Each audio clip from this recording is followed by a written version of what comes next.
مجرد رقم، ولكن الحقيقة إن العمر هو حكاياتنا اللي بنعيشها، قصص كل يوم، قصص بتفرحنا وقصص بتجرحنا وقصص بتدينا دروس قاسية، وفي قصص بنعيشها ومحدش بيحس بيها. أهلا بيكم في حلقة جديدة من حلقات فضفضة مع رضوى جمعة.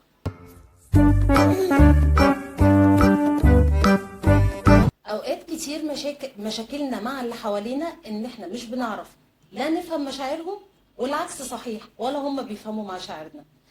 هنا نقطة التواصل.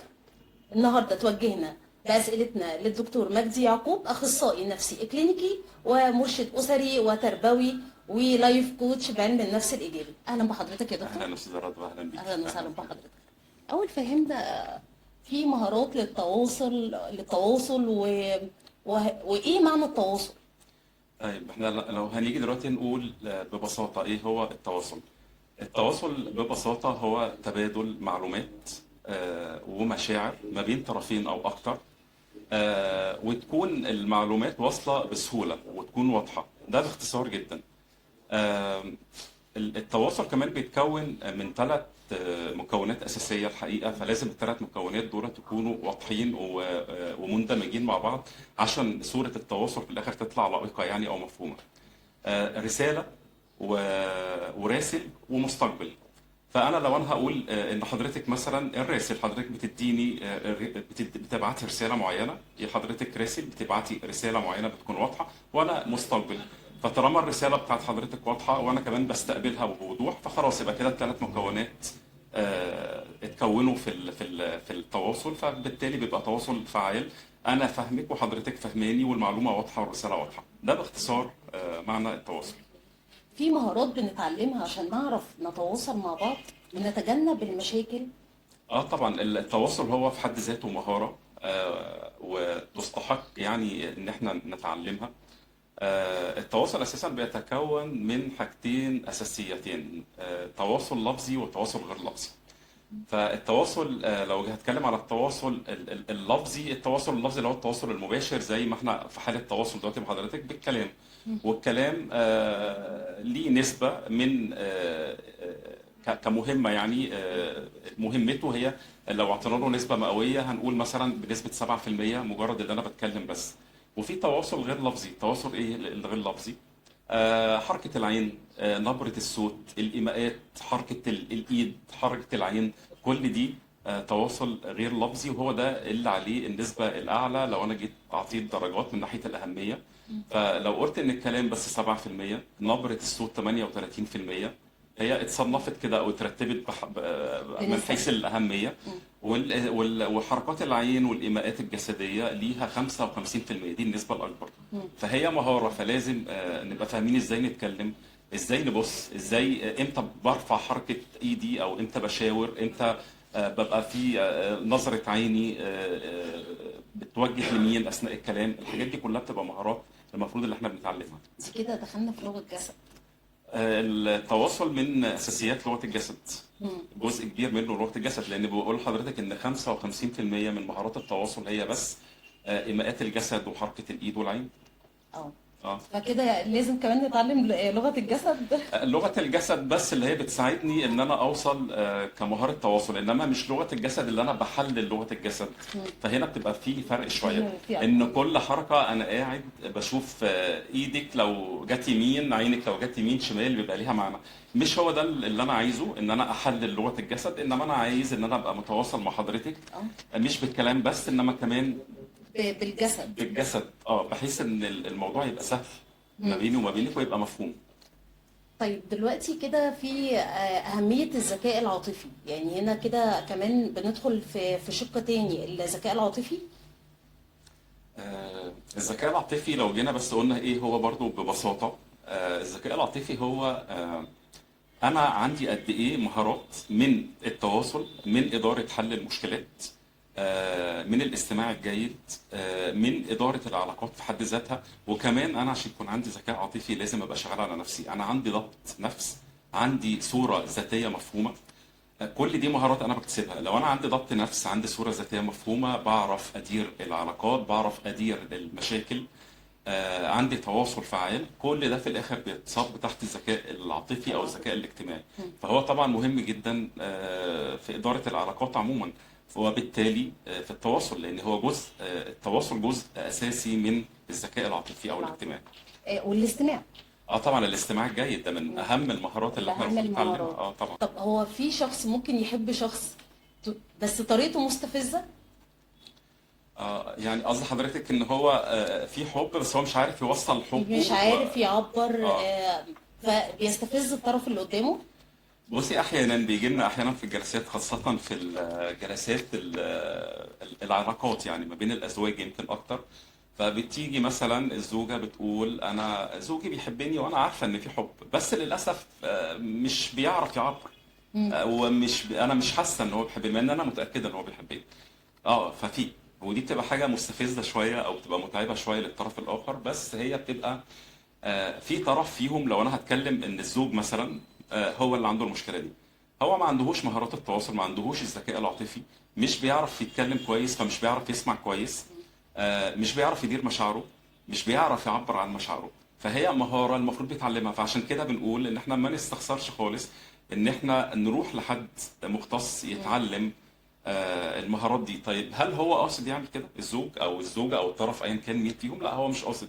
هو اتربى تربية بشكل مختلف شوية، كان في مسؤوليات، ما كانش عارف يدير مشاعره، في تربية من الصغر كانت مختلفة شوية، مش عارف يقول كلمة بحبك دي، حتى ما بيبقاش قادر يطلعها. في نفس الوقت هو مش مستمع جيد. ودي احتياجات احنا بنبقى لازم محتاجينها، اذا كان في اي علاقات حتى ما بين الزوجين لازم يبقى في احتياجات اساسيه في التعامل عشان العلاقه تكمل. من ضمنها طبعا دي الاساسيات. التواصل طبعا التواصل ويسمع والاستماع وان انا اعرف ادير الخلاف بشكل كويس، ان انا ابقى مستمع جيد، ان انا اعرف اقول كلمه حلوه. المشاعر عادي جدا، الراجل عادي ان هو يطلع مشاعره، ما فيش مشكله خالص. للاسف عندنا مغالطات شويه. مجتمعنا مجتمعنا بيقول ان لا، يعني معظم، مش احنا مش بنعمم، ولكن فعلا معظم الرجاله ما بتعرفش تدير مشاعرها او تقول تخرج.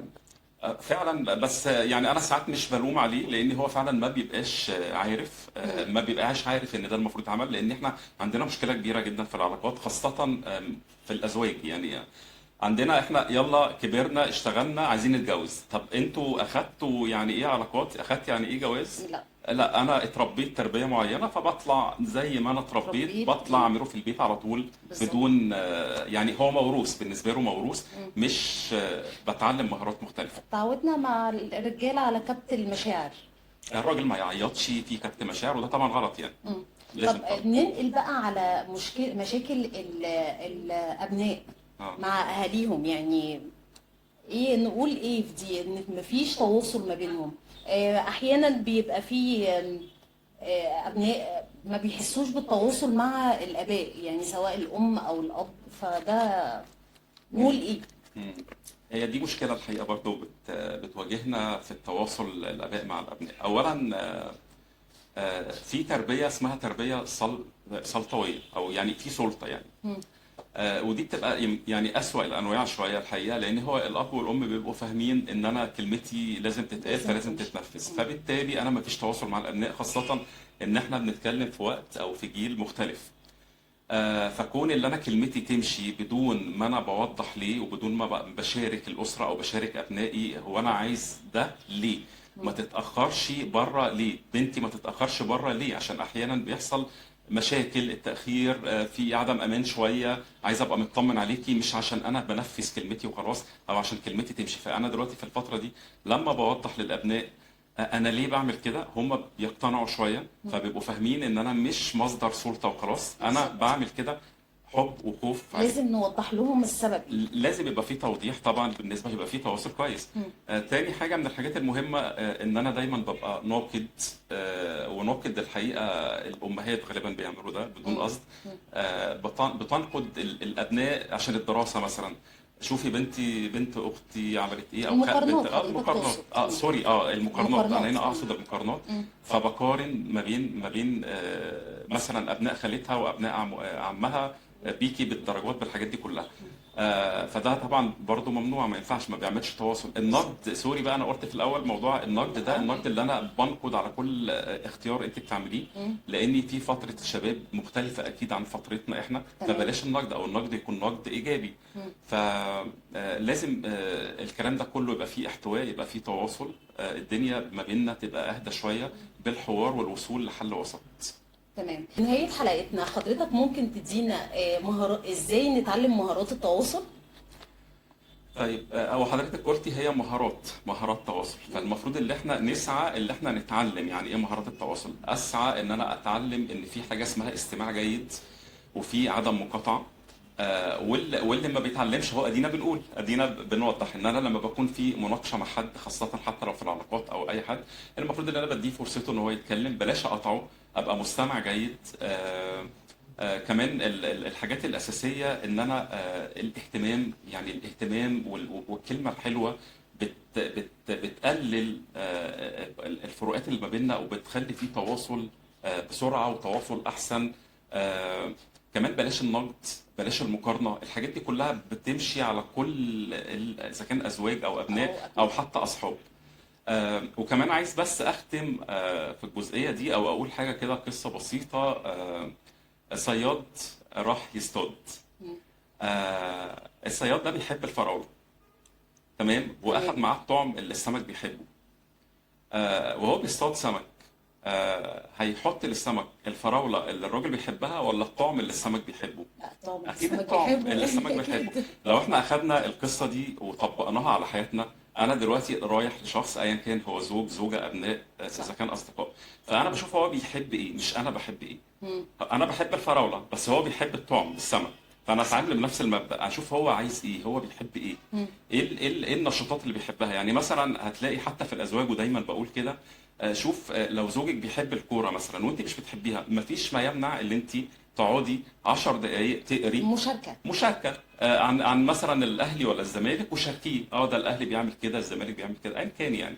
فبالتالي انا ببص، لو كل واحد بقى فينا بص هو في التاني بيحب ايه، فالتواصل هيبقى اقوى، العلاقات هتبقى احسن، فهنبتدي ان احنا ما يبقاش في مشاكل، الامور هتهدى، الكلمه الحلوه والاهتمام طبعا هيوفر علينا محاكم مشوار الاسره. طويل.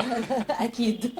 ميرسي جدا ربنا. لحضرتك. في النهاية التواصل بإحساس واحترام وفهم، لما نعرف نسمع بعض ونتكلم في حياتنا هتتغير للأحسن كتير. أشوفكم تاني في حلقة جديدة من حلقات الفضفضة.